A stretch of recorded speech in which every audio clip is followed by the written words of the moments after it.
Hello again, friends. I hope you all enjoyed our little trip to the Renaissance Fair.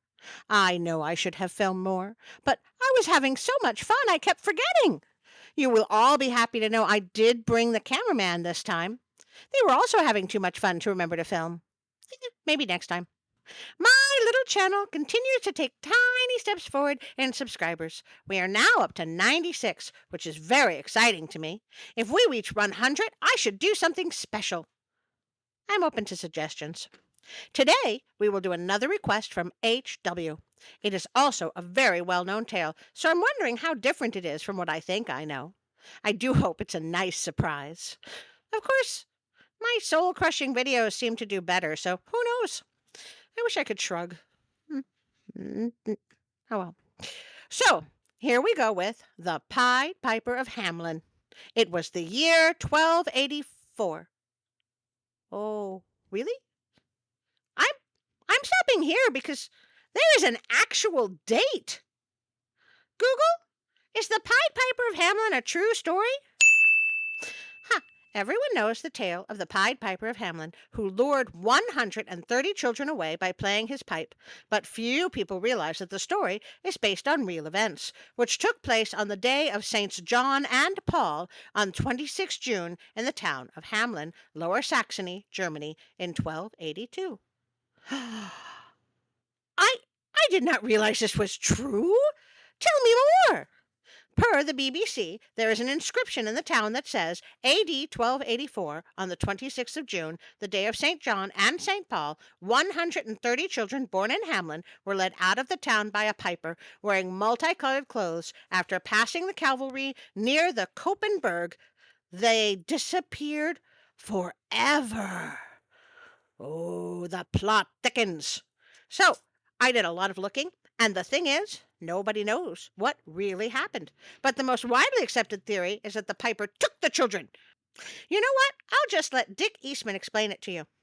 Linguistics professor Jürgen Udolph says that 130 children did vanish on a June day in the year 1284 from the German village of Hamelin in Germany. Udolph entered all the known family names in the village at the time and then started searching for matches elsewhere. He found the same surnames occur with amazing frequency in the regions of Prignitz and Uckermark, both of North Berlin. I have no idea how to pronounce that. He also found the same surnames in the former Pomeranian region, which is now part of Poland. Udolf surmises that the children were actually unemployed youths who had been sucked into the German drive to colonize its new settlements in Eastern Europe. The Pied Piper may never have existed as such, but, says the professor, there were characters known as locators. L-O-K-A-T-O-R, what sounds like locators, who roamed northern Germany trying to recruit settlers for the East. Some of them were brightly dressed, and all were silver-tongued. Professor Udolph can show that the Hamelin exodus should be linked with the Battle of Boonhoven in 1227, which broke the Danish hold on Eastern Europe. That opened the way for German colonization, and by the latter part of the 13th century, there were systemic attempts to bring able-bodied youths to Brandenburg and Pomerania. The settlement, according to the professor's name search, ended up near Starogard in what is now northwestern Poland. A village near Hamelin, for example, is called Bervingen, and has almost exact counterpart called Bervingen. I can't say these words. Near Pritzwalk.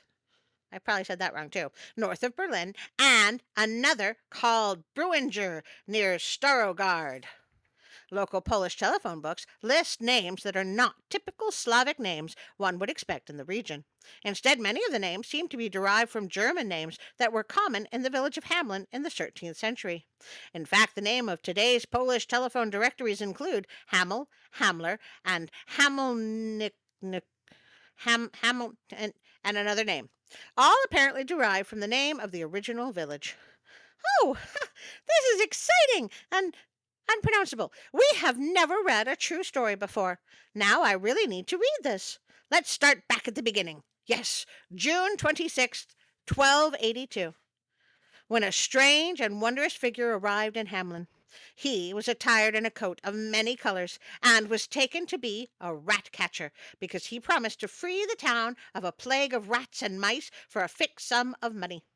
The citizens pledged to pay him his fee, so the visitor produced a pipe and began to play. Not really the usual way of exterminators, but sure, let's go with it. Soon all the rats and mice came running out of the houses and gathered around the Pied Piper in teeming masses.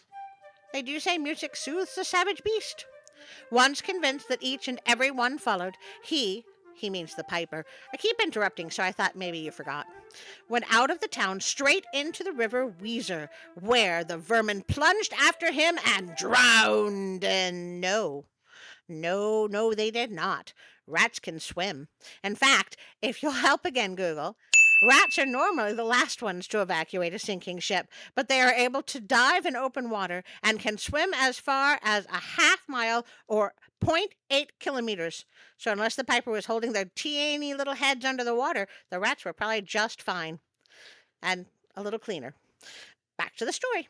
The townspeople, however, now freed of the plague, regretted their promise and refused to pay the piper, who left Hamlin in a bitter mood. I don't blame him. That's actually called theft of services, and it's a bad thing. I hope he's going to make a police report.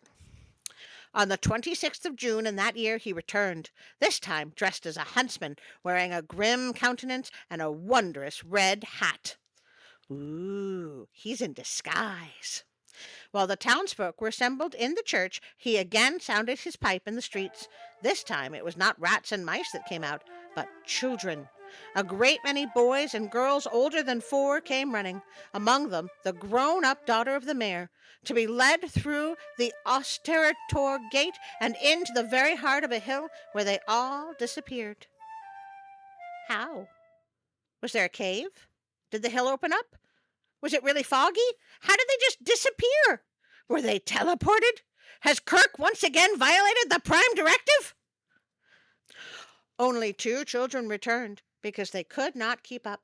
One was blind and could not show where the others had gone. The other was mute and not able to tell the secret. A last little boy had come back to fetch his coat, and so escaped the calamity. A total of 130 children were lost. Oh, this doesn't really feel like a fairy tale. The road through which the children were led was known in the middle of the 18th century. Oh, I looked it up. It's still known as the Bungalus, which means silent drum, because no music nor dance is allowed there. When a bride was brought to the church with music, the musicians had to remain quiet through this lane. The mountain at Hamlin, where the children disappeared, is called the Papenberg, which was also called Koppenberg, where left and right 2 stones in cross shapes have been erected. Some say the children had been led into a cave and reappeared in Transylvania. The citizens of Hamlin recorded the event in their book of records and made a tradition of dating after the year and the day of their loss. I checked, and a historian named Seyfried records the 22nd rather than the 26th of June, but it's close. On the old city hall, a rhyme was engraved. Oh no, it's in German. Hey Siri, how do I say this? Im Jahr 1284 nach Christi geboren zu Hamel worden utgefort 130 Kinder der Sylvest geboren durch einen Pieper ander den Köppen verloren. So, here is something you may also find interesting. Per Wikipedia, Ratcatcher's Day is celebrated on the 26th of June or 22nd of July, commemorating the myth of the Pied Piper of Hamlin. I'll show you some pictures. Apparently, they dress up as the Pied Piper, and a bunch of children dressed as rats follow them. Isn't that cute? And slightly horrifying? Oh, this has been fun. I just planned to tell you a story, and instead we talked about a 739-year-old mystery. Tell me in the comments what you think happened to the children. Was it a plague? Or a landslide? Or did they simply leave town for a better life in Berlin or Transylvania or Poland? Oh, I have so much to think about now. I do hope you have enjoyed this. Thank you, HW, for this request. It is so much better than Hans Christian Andersen. we now come to the part where I ask you to like, share, and subscribe. Don't forget the notification bell so when I post extra videos, you know about them. If you would like to support me on Patreon, Instagram, or Facebook, there are links in the description. And remember, I do love requests. And now, a special thank you for our Patreon subscribers. I am here to thank you, my wonderful and amazing Patreon supporters. We now have 8, well, sort of 10, but 3 of you are together. But it doesn't matter because I love you all. I was so excited that I had to take the night off here in my beautiful hideaway for a nice drink.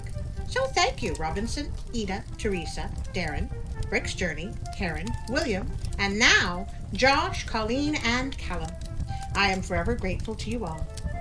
All right, cut. Phew, I think we got away with it. Wait, why are you snickering, cameraman?